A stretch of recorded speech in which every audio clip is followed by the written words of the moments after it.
Alexandre Droy, bonjour. Bonjour. Nous sommes à Agde et au restaurant L'Amiral, que vous avez créé il y a plus de 35 ans. En 87.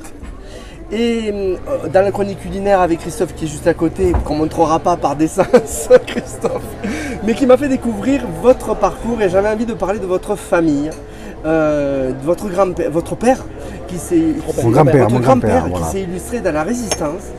Tout à fait. Et bon, dans la chronique culinaire, on reviendra sur votre restaurant L'Amiral qui est à Agde et que on voit le cadre fabuleux derrière vous. On est sur une barge qui flotte. Et votre famille, dont votre grand-père, s'est distingué durant la Deuxième Guerre mondiale. Tout à fait. En tant que résistant. Tout à fait. Alors à l'époque, je travaillais dans l'immobilier et en l'honneur de mon grand-père, Alexandre Droy, héros de la Résistance, ils ont baptisé le quai là où nous sommes, en son honneur. Donc je me suis dit, ça serait sympathique de faire quelque chose sur le quai de mon grand-père. Il est resté dans les mémoires, votre grand-père. Oui. D'où est né l'Amiral. Ah, l'Amiral est né de cette volonté de faire quelque chose sur le quai de mon grand-père, voilà. Ah oui, c'est fort ça, c'est fort. Voilà, qu'est-ce qu'il a fait votre grand-père de il s'est battu dans le sous-marin Iris qui s'est fait torpiller par la flotte italienne. Il a monté des réseaux de résistance dans l'arrière-pays. Il aura empêché les Allemands de venir sur Agde. Il s'est battu pour empêcher les Allemands de venir sur Agde et il a attaqué le convoi tout seul. Et où un village que les Allemands voulaient attaquer, et lui tout seul, il les a empêchés d'aller dans ce village en attaquant à coups de grenade, à l'époque les armes qu'il avait, d'empêcher les Allemands d'aller dans ce village. Vous l'avez connu, votre grand-père? Non, il est mort au combat. Hein. Il est mort au combat. Il est mort, mon père, il avait 10-11 ans.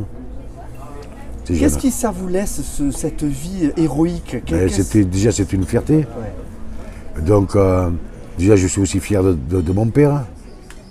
Et pourquoi votre père? Mon père est quelqu'un, Dieu et son âme est décédé, mais quelqu'un de très bien. Nous sommes. Il y a des valeurs, quoi. Ouais, nous sommes une famille agatoise. Mes enfants, c'est la 7e génération. Donc, je veux dire, nous sommes tous. Alors, vous êtes en train de passer la main du restaurant. On en parlera dans la chronique culinaire. Tout à fait. Voilà. Mais ce sont vos filles qui le reprennent. Mais depuis que j'ai arrêté l'école, ils sont avec moi. Donc, on sent vraiment une histoire de famille. Hein, c'est exact. Une famille vraiment qui est soudée, ouais. Ouais, grâce à Dieu. Ça compte. Ah, c'est énorme. Elles sont volontaires. Je leur laisse un bon petit patrimoine, un bon petit restaurant. C'est bien. Où elles pourront vivre et faire vivre leurs enfants. Et la fierté, c'est quand on crée quelque chose et que les enfants prennent la suite. Ça, c'est une réussite pour un homme, pour un père surtout. Voilà. Merci beaucoup. Avec Merci plaisir. beaucoup pour votre témoignage. Et qu'est-ce que vous pourriez rajouter sur votre grand-père qui vous reste aujourd'hui quand vous pensez à lui? Je t'aime, je l'aime.